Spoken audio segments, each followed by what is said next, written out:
dari hasil kemarin scoring itu tuh kita tuh dapat poin paling tingginya di coping tidak efektif yang berkaitan dengan adanya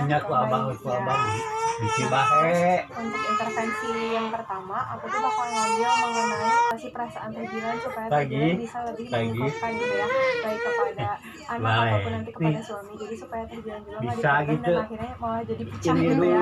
Nah mungkin yang pertama yang bisa Tejilan lakukan adalah mulai berkata jujur pada diri sendiri dan juga khususnya kepada suami. Nah terus nanti Tejilan juga bisa komunikasi asertif bersama suami, kayak dimulainya tuh dengan kata-kata aku tuh inginnya gini, boleh nggak kalau misalnya kamu sekarang yang ini, aku mau istirahat dulu, kayak gitu lah. Jadi kayak komunikasi asertif tuh kita kayak menyuruh sebetulnya, tapi dengan maksud yang baik karena ada hal yang lain yang perlu kita kerjakan gitu.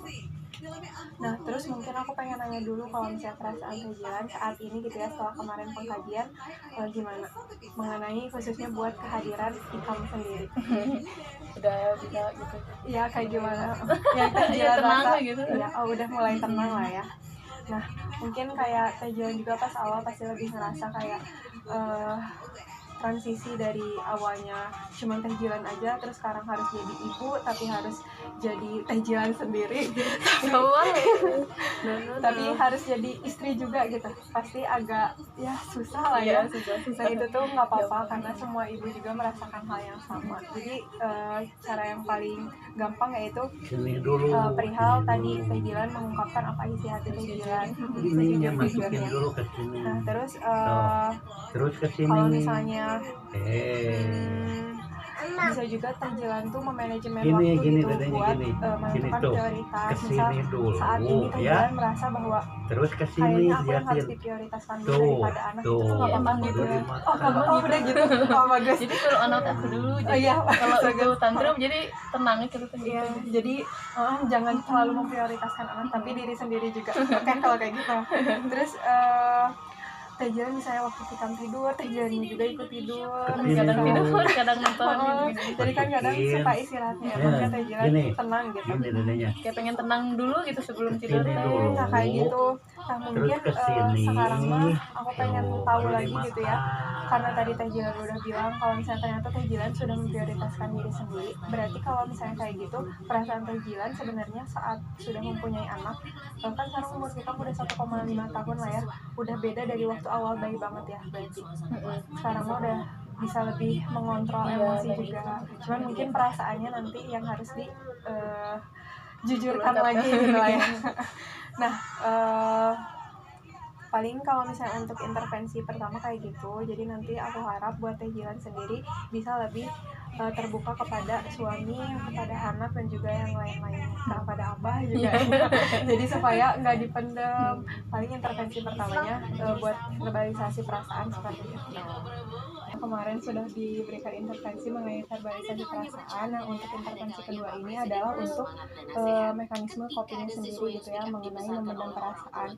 Tapi yang bakal aku highlight di sini adalah teknik relaksasinya supaya Tejilan juga saat ada kalanya mungkin meledak bisa menenangkan diri sendiri. Nah yang pertama itu kita akan melakukan teknik relaksasi napas dalam 78, untuk 4-nya itu pas narik napas 4 detik, ditahannya 7 detik dan dikeluarkan lewat mulut selama 8 detik. Mungkin aku bakal nyontohin dulu ya, tapi aku pakai tangan karena aku yang bakal tarik napas. Jadi kayak tarik napas.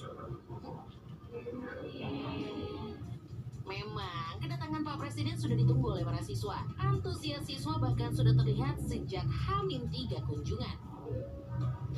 SMP 4 kan mau kedatangan Pak Prabowo gitu. Mungkin Tejilan boleh ya, aku yang gitu. Tejilan tarik napas kayak gitu ya. Jadi siap. 1, 2, 3 tarik.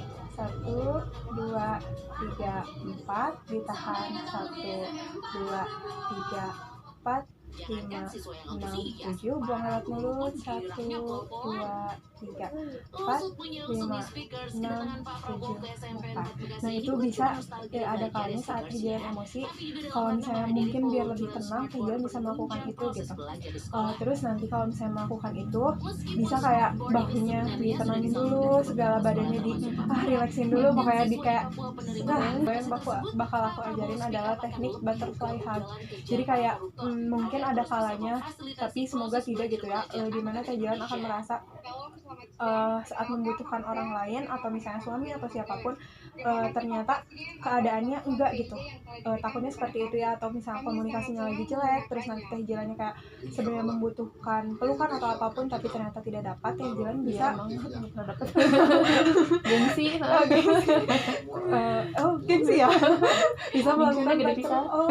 abang itu gengsi. Gengsi Bisa melakukan butterfly hug. Jadi silangin ke sini, terus kayak Teh Jilan bisa, kalau bahasa Sunda nama ngupahan diri sendiri gitu ya teh, kayak bisa sambil merem relax lagi, terus kayak misalnya Jilan kuat, nggak apa-apa, Iya. ini mah pasti bisa pasti bisa. Nah Teh Jilan bisa kayak gitu. Oh mungkin udah tahu ya berarti Teh Jilan buat teknik nguatin sendiri tapi gini mah Oh, enggak. nah ya nanti mungkin kayak biar merasakan Ada yang kayak dipeluk gitu. ada yang meluk gitu, nah bisa kayak gitu.